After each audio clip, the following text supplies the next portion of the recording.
Good morning guys, in front of me is DOOGEE T10 and let me show you how to update apps.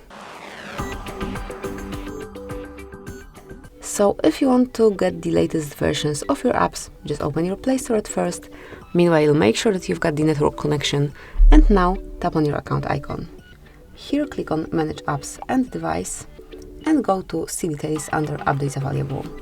So here you've got all applications, and if you wish to update, for example, Android Auto, just click on Update right next to its icon. However, you can also update all apps at once, and to do it, just tap on Update All. Then all apps will be updated. Meanwhile, you can use your device in a normal way, you can do whatever you want to, and then you can smoothly check the progress over here. So that's it. Thank you for watching. Please subscribe our channel and leave the thumbs up.